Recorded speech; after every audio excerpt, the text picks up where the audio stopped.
Hello students, allrounder BSS के online platform पे आप सभी का स्वागत है। मैं पूरन सिंह, आपके साइंस के टीचर, ले चलता हूं आपको 2019 के क्वेश्चन पेपर की और जेएनवी के एंट्रेंस एग्जाम के। तो जवाहर नवोदय विद्यालय का ऑलराउंडर बीएसएस प्लेटफॉर्म पे आप सभी का स्वागत है।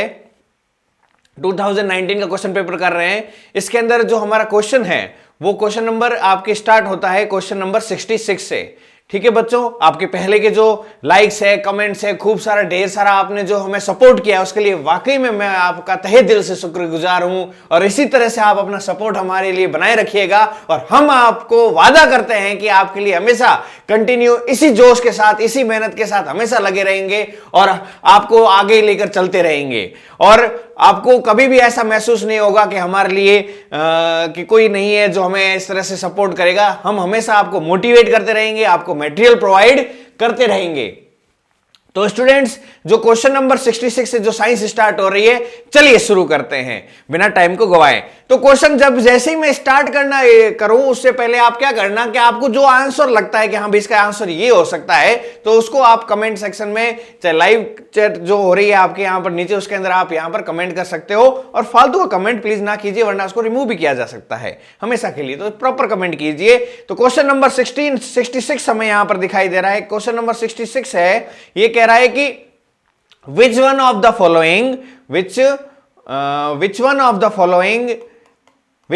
following is not an essential condition to grow maize? मक्के को उगाने के लिए निम्नलिखित में से कौन सी अनिवार्य शर्त नहीं है, कौन सी चीज कंपलसरी नहीं है? ठीक है, कि वो नहीं होगा तो भी चलेगा। तो ह्यूमिडिटी चाहिए, फिर एक टेम्परेचर की बात कर रहा है। टेम्परेचर यहां पर दो आ रहा है, एक बार लो टेम्परेचर, एक बार हाई टेम्परेचर, और आया रेनफॉल। तो रेनफॉल चाहिए, ह्यूमिडिटी चाहिए। देखो, जो मेज है ना, जो मक्का है ना, वो कैसी फसल है? मक्का है खरीफ फसल। कैसी फसल है? खरीफ फसल है। खरीफ फसल गर्मियों की फसल है। खरीफ कौन काम कर सकता है? जब्बर सिंह जैसा, मतलब जो बहुत ही तगड़ा आदमी हो। ठीक है, जेएस। ठीक है, अब देखो बेटा, यहां पर गर्मियों की फसल है। अब यहां पर जो है बेटा लो टेम्परेचर है और यहां पर हाई टेम्परेचर। तो गर्मियों की फसल में कैसा होगा? हाई टेम्परेचर चाहिए होगा, लो टेम्परेचर से काम चलेगा नहीं। तो जो कंफ्यूजन होता है लो और हाई टेम्परेचर के बीच में होगा, इनमें से कोई चीज होगी, तो इसमें लो टेम्परेचर हमारा क्या हो जाएगा? रॉन्ग हो जाएगा। ठीक है, राइट क्या होगा? High temperature. इसके अंदर जो टेम्परेचर होना चाहिए ना बच्चों, वो 30 डिग्री सेल्सियस से ज्यादा होना चाहिए। ठीक है, तो मक्के को उगाने के लिए हमें क्या, नॉट एसेंशियल कौन सी चीज जरूरी नहीं है? कि लो टेम्परेचर की जरूरत नहीं है, हाई टेम्परेचर की जरूरत है। तो हमारा जो करेक्ट आंसर होगा वो लो टेम्परेचर होगा। तो ये हो जाएगा हमारा बी पे हम ठप्पा लगा देते हैं कि कम तापमान की हमें जरूरत नहीं है। समझ गए बच्चों? चलते हैं नेक्स्ट क्वेश्चन की तरफ। Question number 67। क्वेश्चन नंबर 67 में कह रहा है, which of the following tools is used by the farmers to remove the weeds from the field? ठीक है, किसान द्वारा खेत में खरपतवार निकालने के लिए निम्नलिखित में से किस उपकरण का उपयोग किया जाता है? किस उपकरण का उपयोग किया जाता है? वीड्स को रिमूव करने के लिए क्या क्या ऑप्शन है बेटा? एक है आपका हो, प्लो, एक्स एंड कल्टीवेटर। हिंदी में बोलते हैं इसको कुदाल, हल, कुल्हाड़ी और कल्टीवेटर। ठीक है बच्चों, तो प्लग जो है ये क्या करता है? आपके जो टिलिंग है, मिट्टी को उलट पुलट करने के लिए, है ना। एक्स जो है वो आपके कुल्हाड़ी जो है पेड़ काटने के लिए होता है। कल्टीवेटर जो होता है ये भी एक टाइप से टिलिंग वगैरह करने के लिए काम आता है, और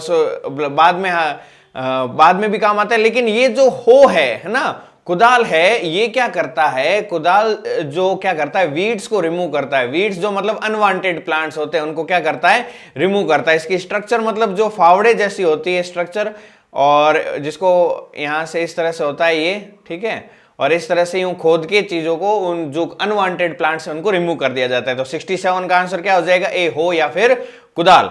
नेक्स्ट बात करते हैं, कूदते हैं क्वेश्चन नंबर 68 की तरफ। क्वेश्चन नंबर 68 है पैथोजेनिक मतलब माइक्रो ऑर्गेनिज्म जो हमारे शरीर को नुकसान पहुंचाए, जो हमारे लिए हानिकारक हो। एक होता है गुड बैक्टीरिया, एक होता है बैड बैक्टीरिया। ठीक है, good micro organism, bad micro organism. Good micro organism जो दही वगैरह में प्रेजेंट है, लैक्टोबैसिलस वगैरह, पर जो पैथोजेनिक माइक्रो ऑर्गेनिज्म है जो हमें नुकसान पहुंचाते हैं, इसमें जो वर्ड आ रहा है बच्चों, कौन सा आ रहा है? Host cell. ठीक है, तो मैंने आपको कंसेप्ट बताया था पिछले वीडियो में भी कि एक तो होता है गेस्ट और एक होता है होस्ट। ठीक है। होस्ट को हिंदी में क्या कहते हैं बच्चों? होस्ट को कहते हैं मेजबान। क्या कहते हैं? मेजबान। ठीक है। और गेस्ट को क्या कहते हैं हिंदी में? मेहमान। ठीक है। क्या क्या कहते हैं बच्चों? मेहमान।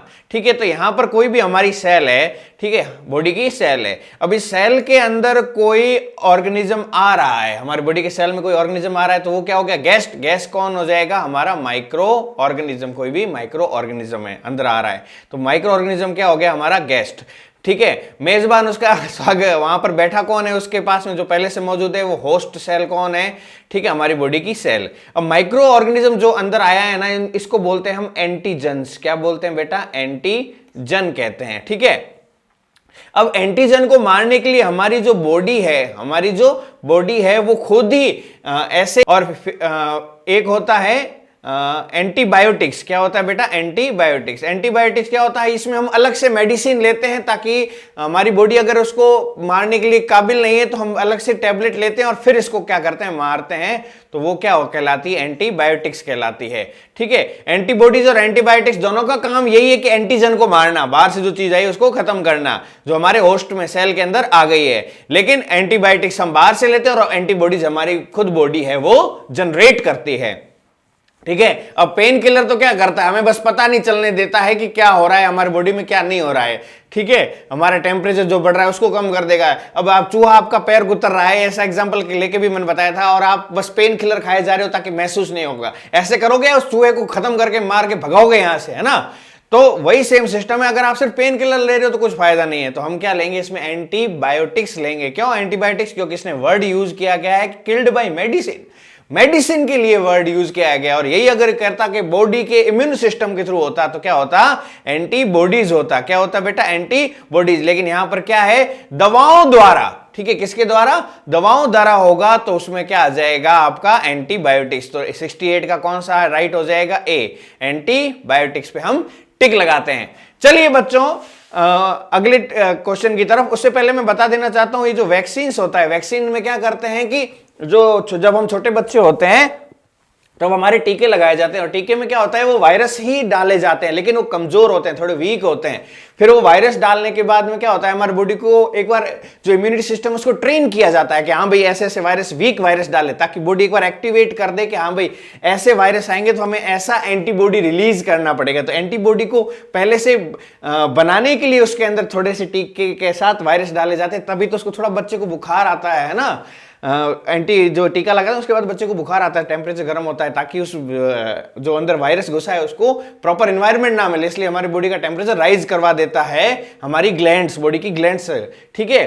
फिर क्या होता है बच्चों की एक बार ट्रेनिंग मिल जाती है, फ्यूचर में कभी भी आया तो उसको क्या कर देगा? वो फोड़ देगा कि हाँ भाई पहले ऐसे ऐसे आया, इसके साथ हमने ऐसे ऐसे किया है। तो यही सब पोलियो वगैरह में, दूसरी चीजों में किया जाता है। और कोरोना में केस में भी यही किया जा रहा है कि उसके अंदर हल्के कोरोना वायरस इंजेक्ट किए जा रहे हैं। या फिर दूसरा तरीका क्या रहता है कि हमारा कोरोना जो वायरस होता है ना, वो प्रोटीन को खाता है सेल के अंदर वाली, तो वो सेल को ही कवर कर देता है ताकि वो प्रोटीन ना खाए, भूखा मर जाए। तो दो तरीके से वैक्सीनेशन के ऊपर काम चल रहा है।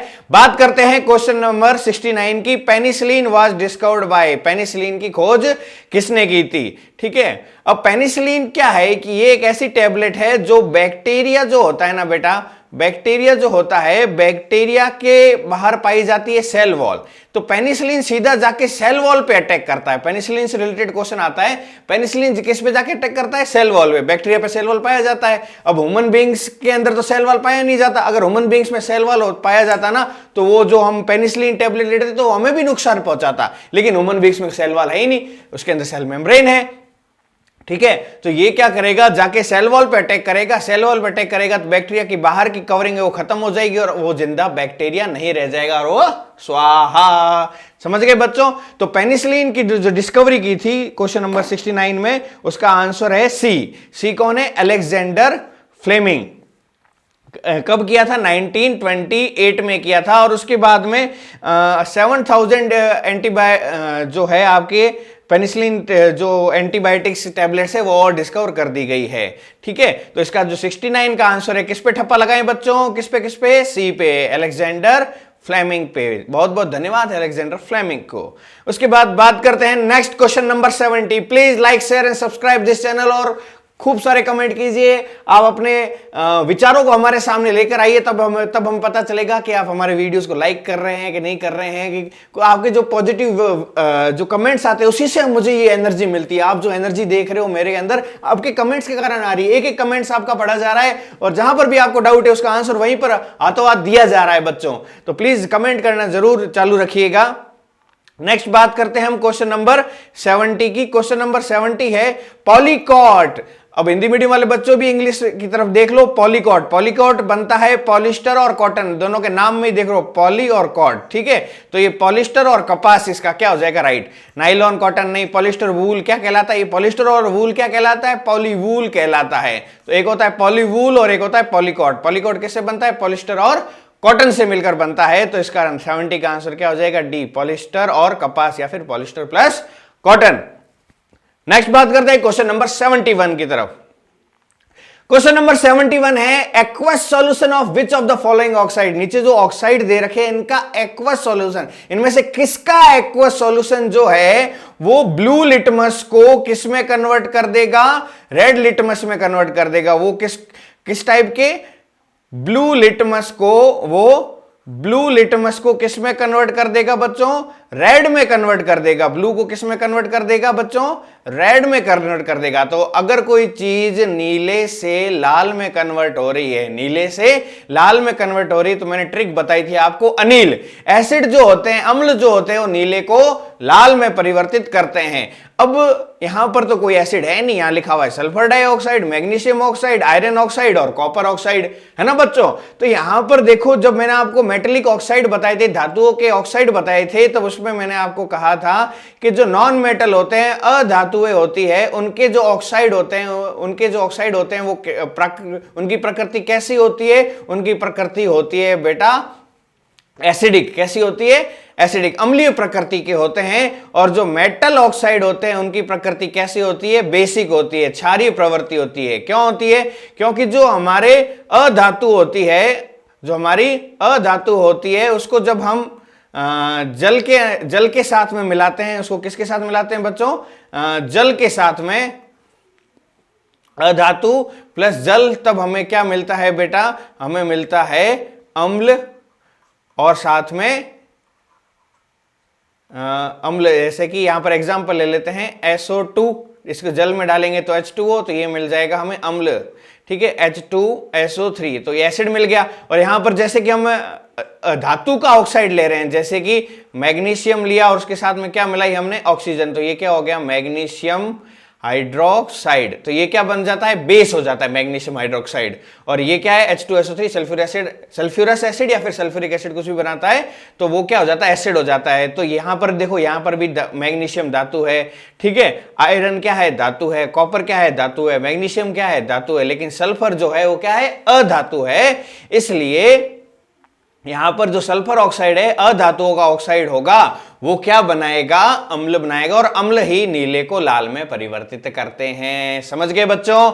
चलते हैं तो हिंदी में भी टिक कर देते हैं, सल्फर डाई ऑक्साइड। चलिए चलते हैं बेटा नेक्स्ट क्वेश्चन की तरफ। हमारा जो क्वेश्चन नंबर है 72, क्वेश्चन नंबर 72 में कह रहा है which one of the following is used for making crackers. फटाके बनाने के लिए, है ना, किस चीज का उपयोग किया जाता है, निम्नलिखित में किसका उपयोग फटाके बनाने के लिए किया जाता है। तो ऑप्शन में हमारे पास है कॉपर, सल्फर, आयरन और क्लोराइड। तो देखते ही पता लग रहा है क्लोरीन और कॉपर तो नहीं होगा, किसी बुक में गलत भी दे रखा है कॉपर, तो उस पर मत जाइएगा बच्चों। जो हमारा करेक्ट आंसर है सल्फर और आयरन में से एक है। तो जल्दी से कमेंट कीजिए और बताइए आपको क्या लगता है।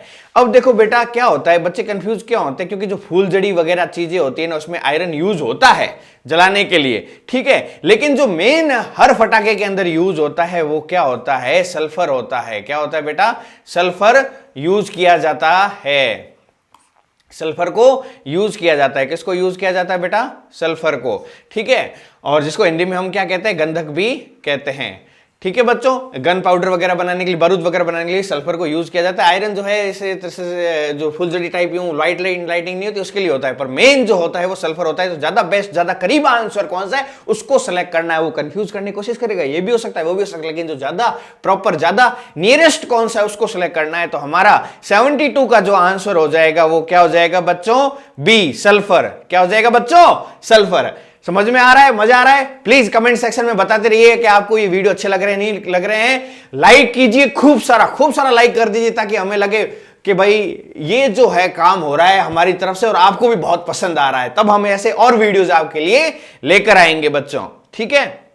और वीडियो को लास्ट तक देखिएगा, तभी जाकर आपको इसका क्या है प्रॉपर जो इसका बेनिफिट है वो जरूर मिलेगा। नेक्स्ट बात करते हैं क्वेश्चन नंबर 73। क्वेश्चन नंबर 73 है नेफ्थलीन बॉल्स, ठीक है? नेफ्थलीन बॉल्स जो है वो कहां से ऑब्टेन्ड होती है, नेफ्थलीन बॉल को कहां से प्राप्त किया जाता है? तो जब हमने फ्रैक्शनल डिस्टिलेशन किया था किसका, कोल का, तो उसमें हमने कुछ प्रोडक्ट्स पढ़े थे, उसमें नेफ्थलीन भी एक था, है ना, जो हमारे कंप्लीट वीडियोस थे उसके अंदर। तो पेट्रोलियम में तो था नहीं, तो इसका 73 का आंसर क्या हो जाएगा, कोल तार। बिना झिझक के सीधा सी हो जाएगा, कोल तार। और इसमें नेफ्थलीन बॉल्स है ये आपके जो व्हाइट कलर की होती है, इस तरह से आपने यूज भी की होगी। बात करते हैं क्वेश्चन नंबर 74 की। क्वेश्चन नंबर 74 है कोल इज फॉर्म्ड फ्रॉम, जो कोयला होता है वो किससे बनता है, किसके अवशेषों से बनता है? कोयला किनके अवशेषों से बनता है? पहला है वेजिटेशन ओनली, केवल वनस्पति। दूसरा बोल रहा है कि वनस्पति और जानवर, पादप और जानवर दोनों से मिलता है, ठीक है, मेरे को ये सही लग रहा है। फिर बोल रहा है एनिमल्स ओनली, आपको क्या लग रहा है कमेंट करते रहिए, है ना बच्चों? जानवर ही। अब चौथा बोल रहा है नन ऑफ द अबव, के नहीं, नन ऑफ द अबव तो है ही नहीं। अब जो हमें ना कोल मिलता है, कोल क्या है बेटा, अगर आप सिर्फ किसी लकड़ी को जला देते हो ना तो आपको चारकोल मिलता है, कोल नहीं मिलता है, ठीक है? किसी लकड़ी को या किसी एनिमल को क्या कर देते हो आप, जला देते हो, तो उससे हमें क्या मिलता है, चारकोल मिलता है, कोयला नहीं मिलता है। कोयला कैसे होता है, जो लंबे समय तक, कई सालों तक जमीन नीचे दब जाता है, एक फॉसिल फ्यूल बन जाता है, फिर उसके बाद में जब हम उसको बाहर निकालते हैं, एक टाइप का क्या है, ये मिनरल है, खनिज है कोयला, ठीक है? चारकोल क्या है, खनिज नहीं है। तो ये जो कोयला होता है, ये चाहे पेड़ पौधे दबे हो, चाहे कोई जानवर दबा हो, उससे कोयले में कन्वर्ट हो जाता है। तो ये हमें पादप द्वारा भी मिलता है और जानवरों द्वारा भी मिलता है। तो 74 का आंसर क्या हो जाएगा, B, both vegetation and animals, ठीक है बच्चों? नेक्स्ट बात करते हैं क्वेश्चन नंबर 75 की। क्या कह रहा है क्वेश्चन नंबर 75 में, व्हेन कोल बर्न्स, ठीक है, व्हेन कोल बर्न्स, जब हम कोयले को बर्न करते हैं एयर में तो कौन सी गैस मिलेगी? अब बच्चों मेरे को बताओ, कोयले के अंदर सबसे ज्यादा क्या प्रेजेंट होगा? कोयला है ना, उसके अंदर सबसे ज्यादा प्रेजेंट होता है कार्बन। तो ये सल्फर डाइऑक्साइड और नाइट्रोजन डाइऑक्साइड, इनको तो हटा ही दो। तो क्या बचा, कार्बन मोनोऑक्साइड और कार्बन। अब कार्बन मोनोऑक्साइड कब बनता है, जब उसको अपर्याप्त मात्रा में ऑक्सीजन मिलती है, और ज्यादातर ऑक्सीजन उसको क्या मिल जाती है, पर्याप्त मिल जाती है। तो इसका करेक्ट आंसर क्या हो जाएगा, D, carbon dioxide, okay, CO2। ये तो 75 का आंसर क्या हो जाएगा, डी, कार्बन डाई ऑक्साइड, ठीक है बच्चों? तो ये था क्वेश्चन नंबर 75। अब बात करते हैं क्वेश्चन नंबर 76 की। तो जो हमारा क्वेश्चन नंबर 76 है उसमें कह रहा है the process of separating the various constituents of petroleum, petroleum के जो अलग अलग घटकों को, हम विभिन्न घटकों को अलग करने की जो प्रक्रिया है उसको हम क्या कहते हैं? तो हमने जो हेडिंग पढ़ी थी, जब जिसके अंदर हमने पूरा फ्रैक्शनल डिस्टिलेशन किया था, वो किसके अंडर पढ़ा था बेटा, रिफाइनिंग ऑफ पेट्रोलियम टॉपिक के अंदर पढ़ा था। रिफाइनिंग ऑफ पेट्रोलियम, जिसको हिंदी में क्या बोलते हैं बेटा, आपके परिशोधन कहते हैं। क्या कहते हैं, परिशोधन। ये ऑप्शन नीचे है, क्या कहते हैं इसको बेटा, परिशोधन। तो इसका करेक्ट आंसर हो जाएगा रिफाइनिंग। 76 का क्या हो जाएगा बेटा, आपके बी, रिफाइनिंग। किसका करते हैं, पेट्रोलियम का। इस तरह से हमने डायग्राम देखे थे बेटा, जिसके अंदर इस तरह से यूं बड़ा सा कॉलम होता है, इसमें 400 डिग्री सेंटीग्रेड से ज्यादा आपके पेट्रोलियम को अंदर डाला जाता है। फिर यहाँ से अलग अलग फ्रैक्शनेटिंग कॉलम्स होते हैं, फिर इस तरह से ऊपर वेपर बन के जाता है और लास्ट में यहाँ से CNG मिलते हैं, है ना। फिर यहाँ पर हमको मिलती है ये आपके जो पेट्रोलियम वगैरह है, या सॉरी पेट्रोल मिलता है, या फिर पेट्रोल को गैसोलीन भी कहते हैं, अलग अलग चीजें। इस तरह से मैंने आपको वीडियो पे पूरा अच्छे से बढ़िया डायग्राम के साथ एक्सप्लेन किया है ना बच्चों। तो नेक्स्ट बात करते हैं क्वेश्चन नंबर 77 की। क्वेश्चन नंबर 77 है कि Which of the following is an exhaustible natural resource, ठीक है, निम्नलिखित में से कौन सा गैर नवीनीकरण प्राकृतिक संसाधन है, जिसका मतलब वापस नॉन रिन्यूएबल है। कैसा है बेटा, नॉन रिन्यूएबल सोर्स है, ठीक है। तो नॉन रिन्यूएबल संसाधन है, नॉन रिन्यूएबल आपका रिसोर्स है। तो इसमें से देखो जो सूर्य का प्रकाश है वो मिल जाता है, हमें वायु भी मिल जाएगी, ठीक है, ऑक्सीजन भी मिल जाएगी। लेकिन ये जो वन है, फॉरेस्ट जो है, ये कैसा है, ये नॉन रिन्यूएबल है, जल्दी से वापस नहीं मिलेगा। तो इसका जो 77 का आंसर है वो क्या हो जाएगा, फॉरेस्ट हो जाएगा। ज्यादातर बच्चे कंफ्यूज हो जाते हैं ऑक्सीजन में, तो उसका हमें नहीं करना है। क्या हो जाएगा हमारा आंसर, ये हो जाएगा फॉरेस्ट। ओके, चलो नेक्स्ट क्वेश्चन नंबर 78।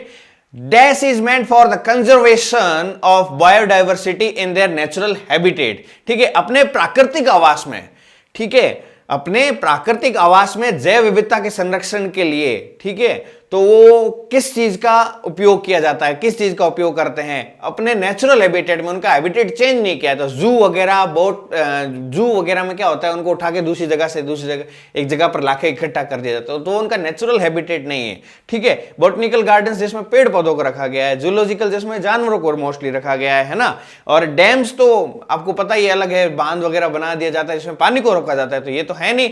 तो करेक्ट आंसर क्या है, वाइल्ड लाइफ सेंचुरी। ठीक है बच्चों, तो इसका क्या हो जाएगा 78 का ए, वाइल्ड लाइफ सेंचुरी, जिसको हिंदी में क्या कहते हैं, वन जीव अभ्यारण्य। बात करते हैं नेक्स्ट क्वेश्चन की ये तरफ। बहुत ही सिंपल क्वेश्चन था 78। ठीक है, कई बच्चों को लग रहा है इतना सिंपल पेपर, अब तो हमारा सिलेक्शन पक्का है। बिल्कुल, ये आपकी तैयारी बता रही है कि आपका कॉन्फिडेंस कितना अच्छा है। नेक्स्ट बात करते हैं क्वेश्चन नंबर 79 की। ये क्वेश्चन रिपीटेड क्वेश्चन है बेटा, सेम टू सेम वापस एज इट इज डाल दिया।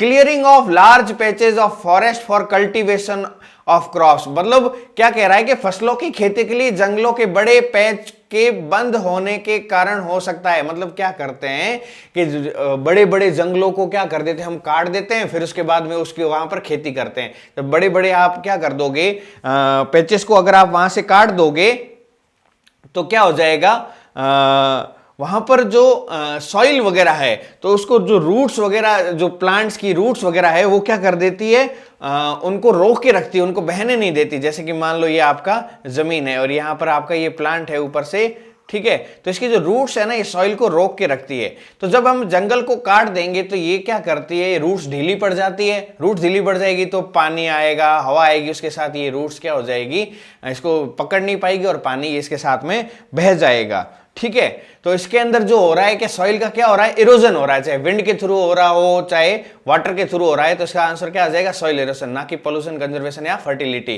ठीक है, तो इसका क्या है, मिट्टी का कटाव। तो 79 का आंसर क्या हो जाएगा, ए।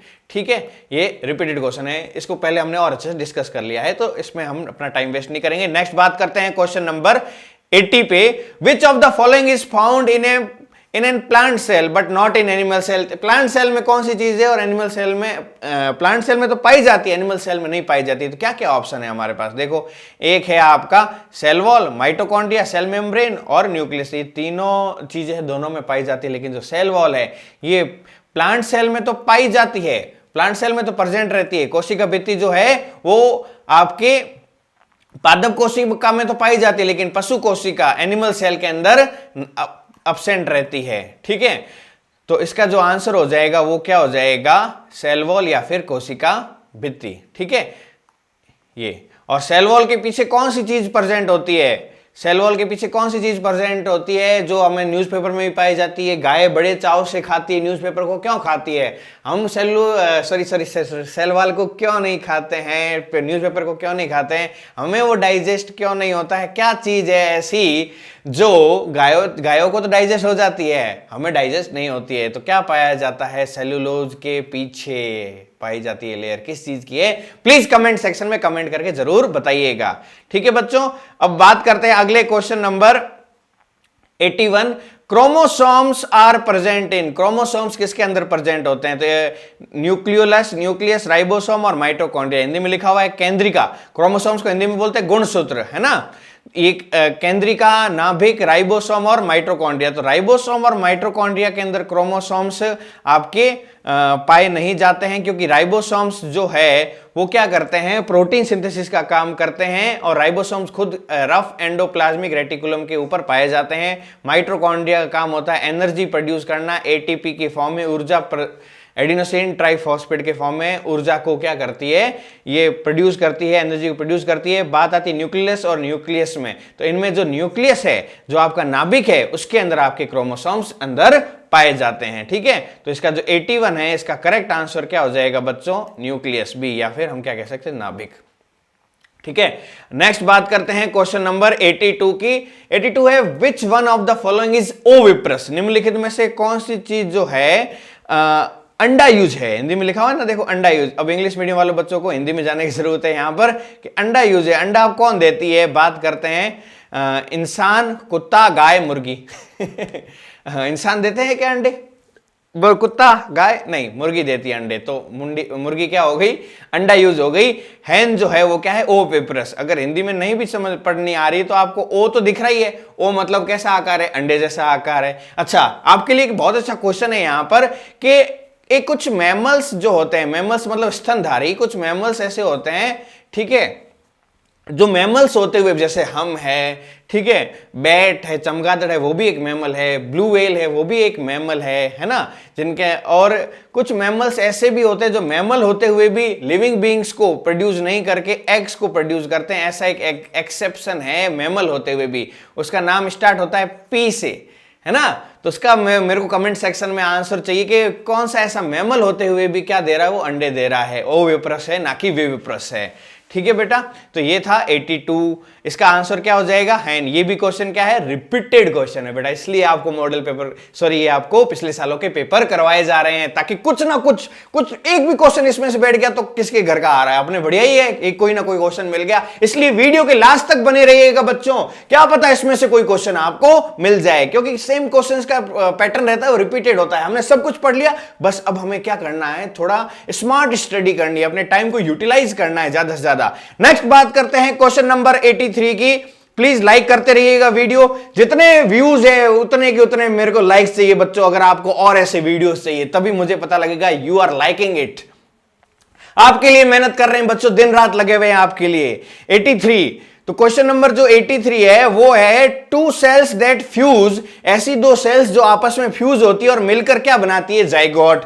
तो दो ऐसी कौन सी चीज है जो मिलकर क्या बनाती है, जाइगोट बनाती है, क्या बनाती है बेटा, जाइगोट। ऐसी कौन सी दो कोशिकाएं हैं जो आपस में मिलकर क्या बना रही है बेटा, आपके युग्मनज बना रही है। ठीक है, तो इसका आंसर है मेल गैमेट और फीमेल गैमेट दोनों आपस में मिलकर क्या बनाते हैं, जाइगोट बनाते हैं। मेल गैमेट जो होता है उसको हम कहते हैं स्पर्म, और वुमेन्स का फीमेल गैमेट जो होता है उसको हम बोलते हैं ओवम। तो सिर्फ ओवम से नहीं होगा, जाइगोट से एम्ब्रायो बनता है, एम्ब्रायो से फिर आपका फोइटस बनता है। ठीक है, तो ये आगे वाली स्टेज है। तो जो जाइगोट है वो किससे बनता है, वो बनता है मेल गैमेट और फीमेल गैमेट। तो इसका करेक्ट आंसर क्या हो जाएगा, युग्मक। तो इसका हम राइट मार देते हैं किसके ऊपर, ए पर, गैमेट। समझ में आया बच्चों, है ना।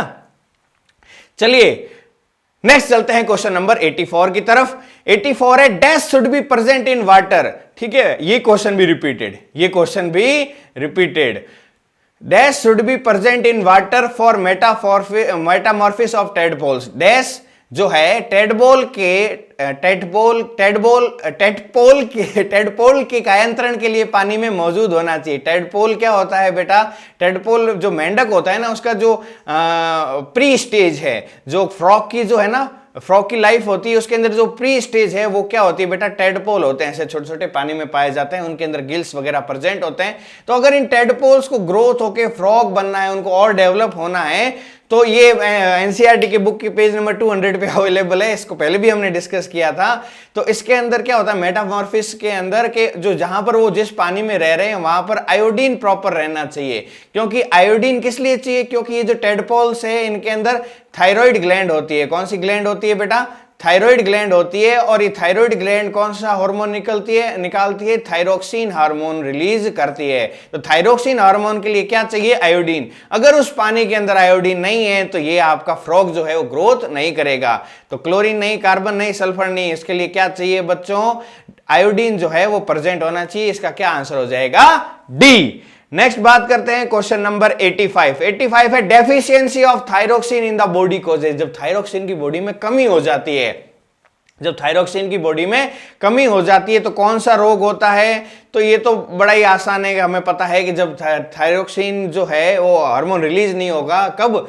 जब थायराइड ग्लैंड काम नहीं करेगी। थायराइड ग्लैंड कब काम नहीं करती है? जब उसको आयोडीन नहीं मिलता है और वो यहाँ से सूजने लग जाती है, धीरे धीरे फूलने लग जाती है, उसमें स्वेलिंग आ जाती है। उसको हम क्या बोलते हैं बेटा? गॉइटर कहते हैं। क्या कहते हैं बेटा? गॉइटर, जिसमें हिंदी में घेंगा कहते हैं। ठीक है, और इसके कारण क्या होता है? फूल जाता है। डायबिटीज वगैरह, इसका करेक्ट आंसर तो ये हो जाएगा सी। ठीक है, डायबिटीज वगैरह क्या होता है उसके बारे में पढ़ लेते हैं। जब बॉडी में जो ग्लूकोज बनता है तो ग्लूकोज को कम करने के लिए जो पैनक्रियाज है एक हार्मोन रिलीज करती है जिसको हम बोलते हैं इंसुलिन। ठीक है, तो ये ग्लूकोज को कम करती है।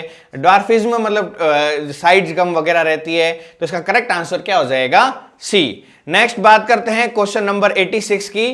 क्वेश्चन नंबर 86 में हमें क्या कह रहा है कि while walking on the ground we apply, जब हम ग्राउंड पे चलते हैं वी अप्लाई फोर्स ऑन, तो हम किस पे फोर्स लगाते हैं? जमीन पर जब हम चलते हैं समय हम किस पे बल लगाते हैं? तो इसमें आपको ध्यान होगा न्यूटन का जो थर्ड लॉ है। कमेंट पहले होना चाहिए, मेरे आंसर का वेट मत कीजिए, आपको जो लग रहा है वो पहले कमेंट कर दीजिए। एक टाइप का, एक तरह से आपकी प्रैक्टिस सेट है, ये प्रैक्टिस करते रहिए साथ साथ में, खाली बैठे मत रहिए, एक बार कमेंट जरूर कर दीजिए ताकि आप अगर इसका आंसर देते तो क्या देते, तो इससे आपको पता लग जाएगा कि कितने आप सही करते, कितने आप गलत करते।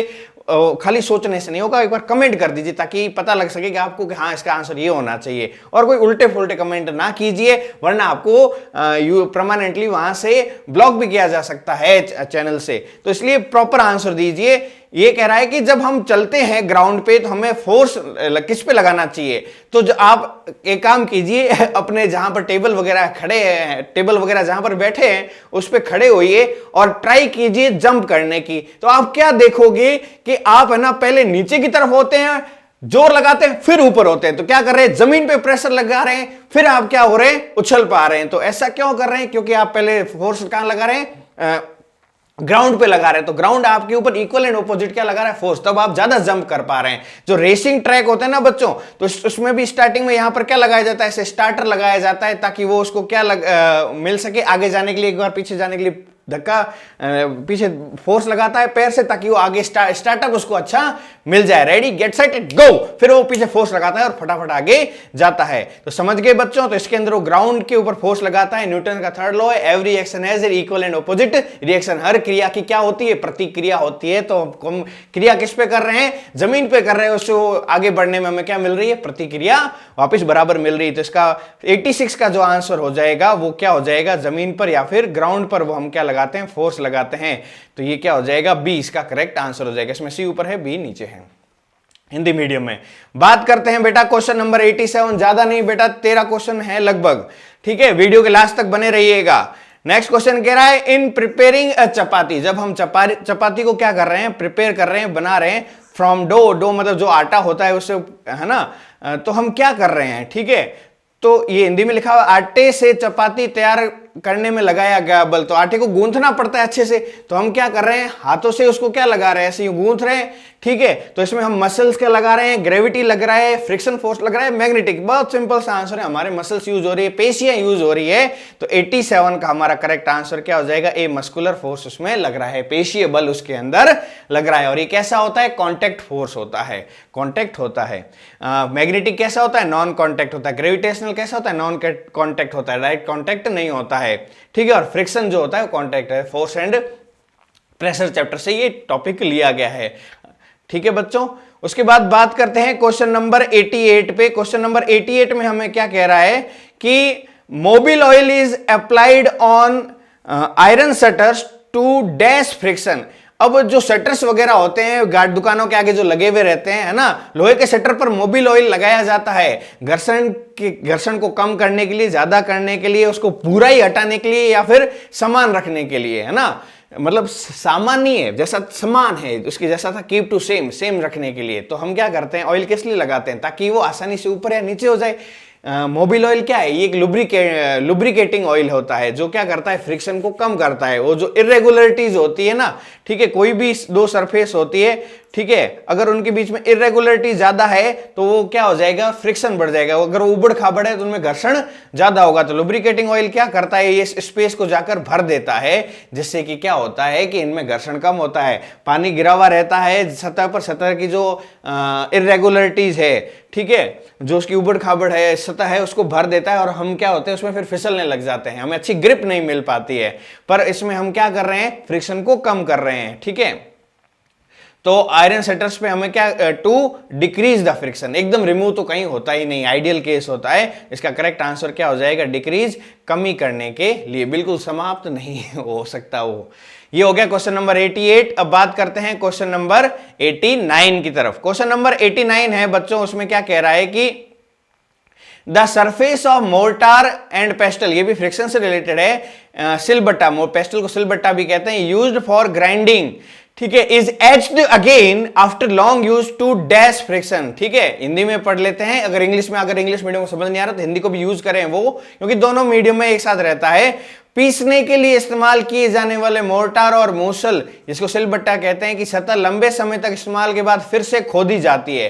तो क्या होता है बेटा, जो चक्की वगैरह चलाते हैं लोग, उसमें क्या करते हैं कि जब वो लगातार ये जो दो पत्थर होते हैं ये आपस में यूं इस तरह से घिसते रहते हैं, और जो हमारा गेहूं है वो पीस के क्या आता है बेटा, बाहर आता है। तो इसमें क्या होता है, इनकी जो सतह होती है ना, ये पहले उबड़ खाबड़ की जाती है, इसमें छेनी और हथौड़ा मार के उबड़ खाबड़ किया जाता है, ताकि इनके अंदर जो इरेगुलरिटीज है, जो उबड़ खाबड़पन है वो बना रहे, जिससे कि घर्षण अधिक होगा, फ्रिक्शन अधिक होगा, और हमारा जो गेहूं है वो आटे में तब्दील हो जाएगा, उसमें कन्वर्ट हो जाएगा। तो समय के साथ ये क्या होता है, ये और स्मूथ होता चला जाता है। तो फिर वापस क्या होता है, वो सही से पीस नहीं पाता है, तो इसको अंदर वापस छेद किए जाते हैं, ताकि उसका घर्षण बढ़ाया जाए, उसके फ्रिक्शन को बढ़ाया जाए। तो इसमें क्या कर रहे हैं हम, लंबे यूज के बाद उसको वापस इंक्रीज करने के लिए उसको वापस क्या करते हैं, हम खोदते हैं, उसको खोदी जाती है। तो इसका आंसर क्या हो जाएगा, टू इंक्रीज द फ्रिक्शन, घर्षण की वृद्धि हेतु।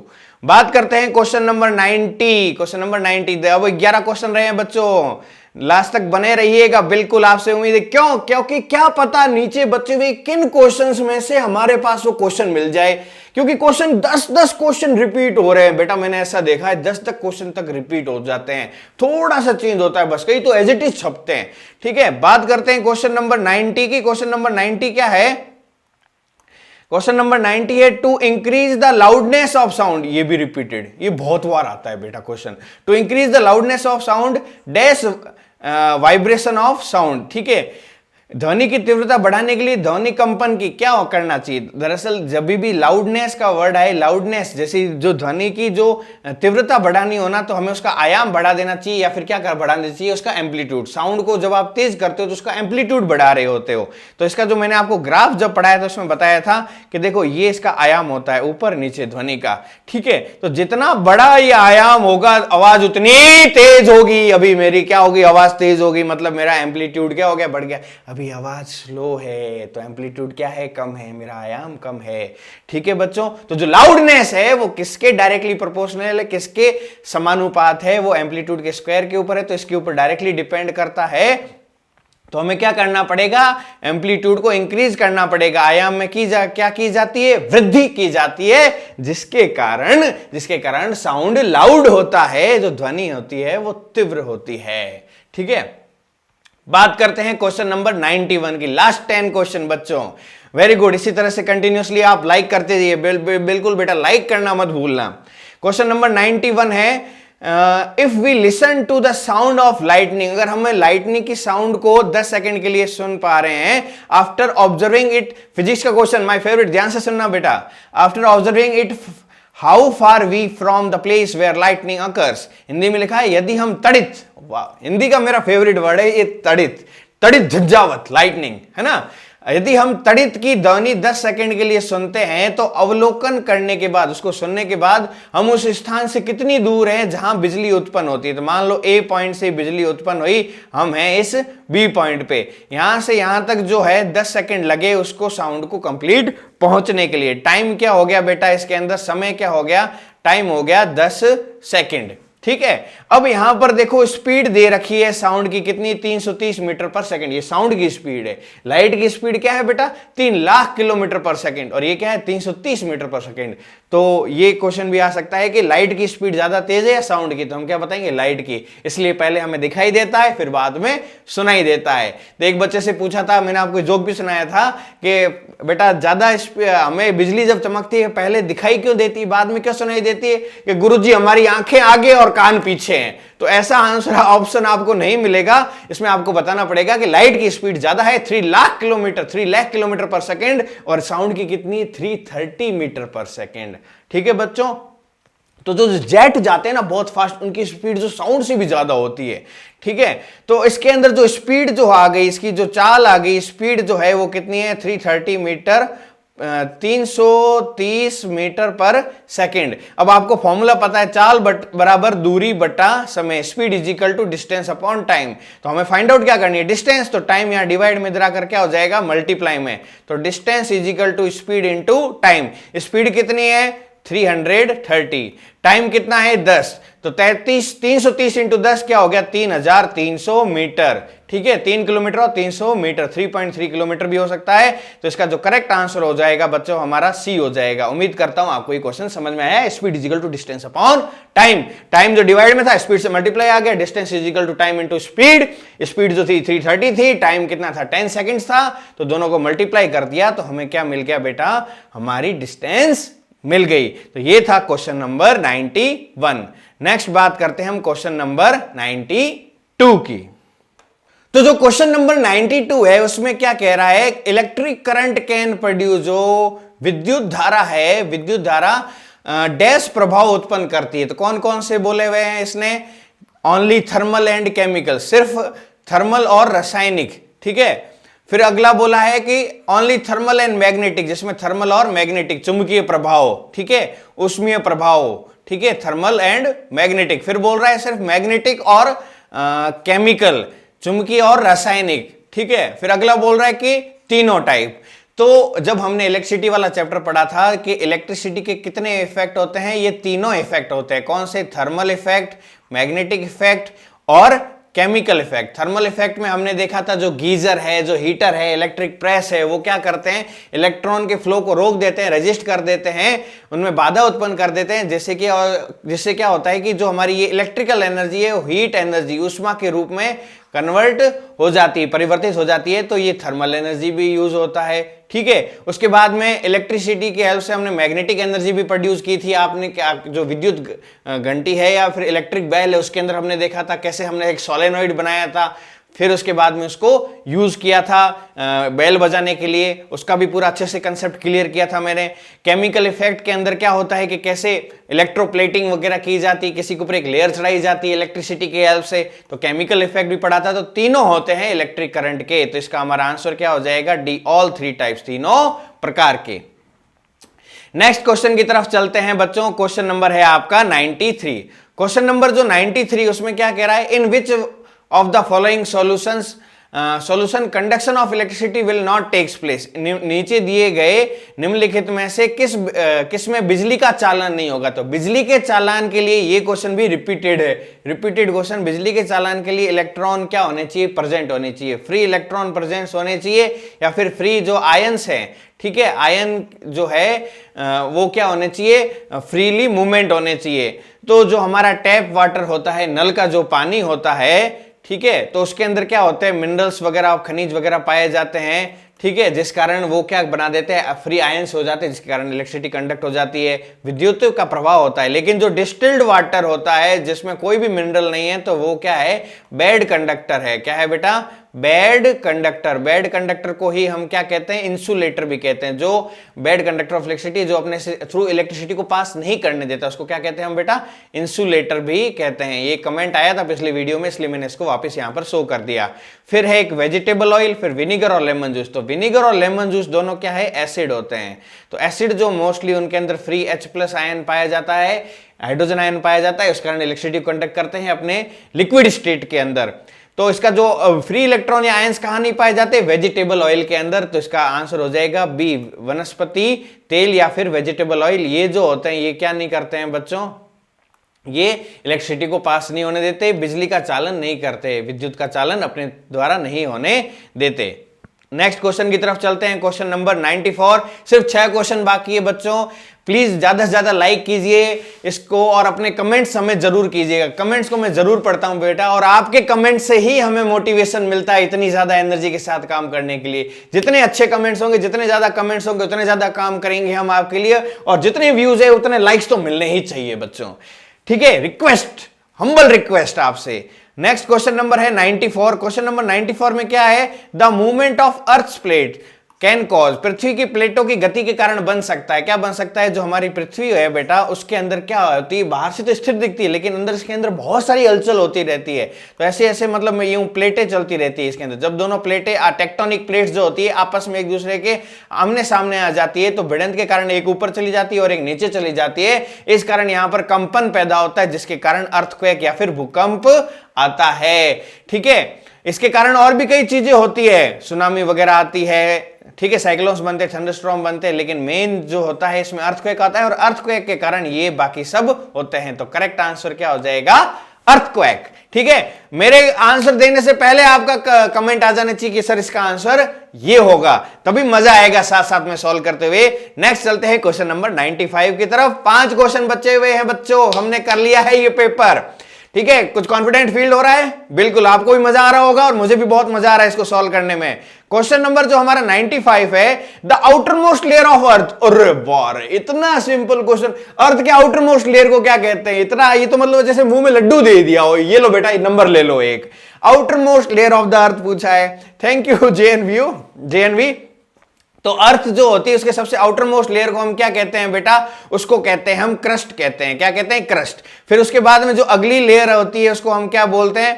मेंटल बोलते हैं। क्या बोलते हैं? मेंटल। फिर उसके बाद बाहर की तरफ होती है उसको बोलते हैं आउटर कोर, और जो भीतर की तरफ होती है ऐसे, ठीक है, अंदर की तरफ उसको क्या बोलते हैं हम? इनर कोर, जो बहुत ज्यादा अंदर से गर्म होती है, लावा जिसके अंदर रहता है। और ये जब लावा बाहर आता है ज्वालामुखी फूटता है, लेकिन अगर प्रॉपर नहीं आ पा रहा था, सिर्फ धक्का दे पाता है मोटी परत के कारण, तो भूकंप आता है। तो ये सब चीजें हमने डिस्कस कर ली है। तो इसका जो करेक्ट आंसर होगा वो 95 का क्या हो जाएगा? क्रस्ट हो जाएगा, जिसको हम भूपट्टी भी कहते हैं, है ना।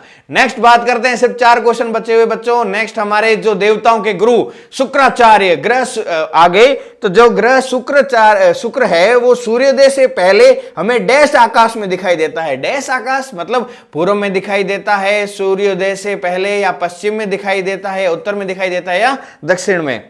तो देखो बेटा, जो हमारी अर्थ है और सन है उसके बीच में आपका वीनस रहता है।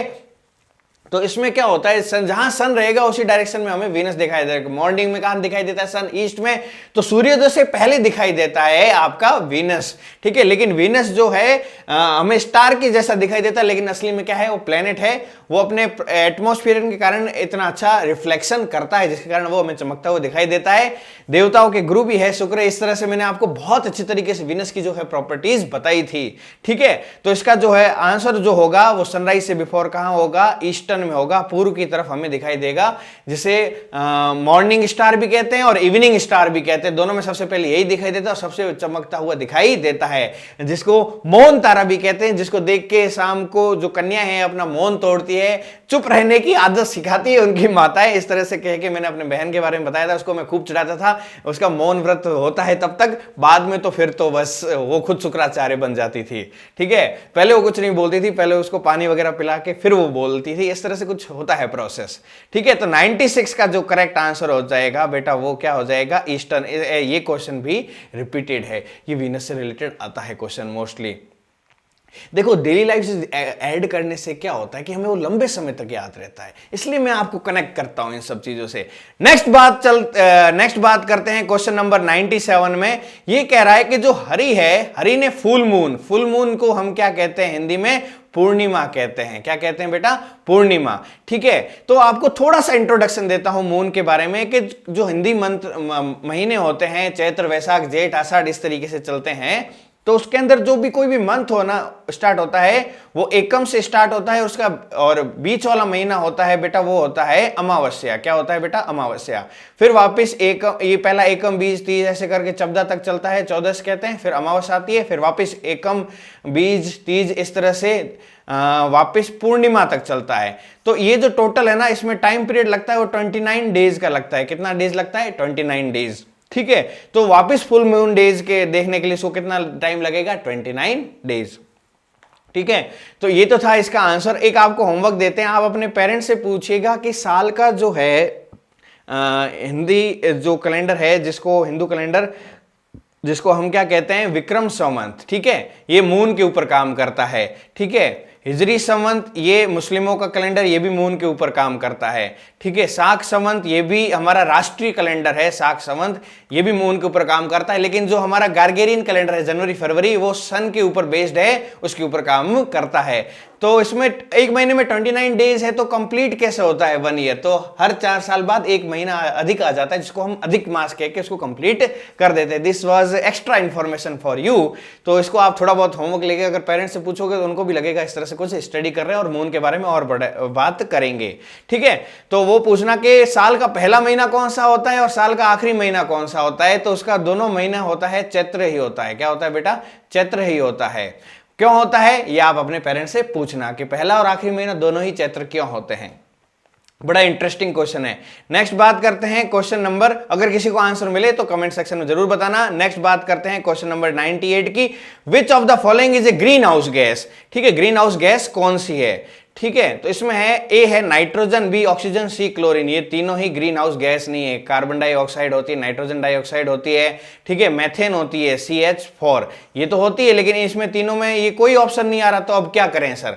ठीक है, तो देखो नीचे एक और चीज देख रहा है, जल वाष्प, जिसको हम क्या बोलते हैं? Water vapour. तो ग्रीन हाउस गैसेज करती क्या है? ग्रीन हाउस गैसेज दरअसल जो सन की जो रेडिएशन आती है अर्थ पे, उसको वापस बाहर नहीं जाने देती। तो वाटर वेपर भी क्या करता है? उस रेडिएशन को रोकने में थोड़ी हेल्प करता है। तो ये भी क्या है? ग्रीन हाउस गैसेज में से एक है। तो इसको भी हम क्या कर देते हैं? टिक कर देते हैं। जल वाष्प इसका क्या हो जाएगा? करेक्ट आंसर हो जाएगा। ग्रीन हाउस गैसेज क्या होते हैं इसके बारे में मैंने आपको वीडियो में अच्छे से बता रखा है।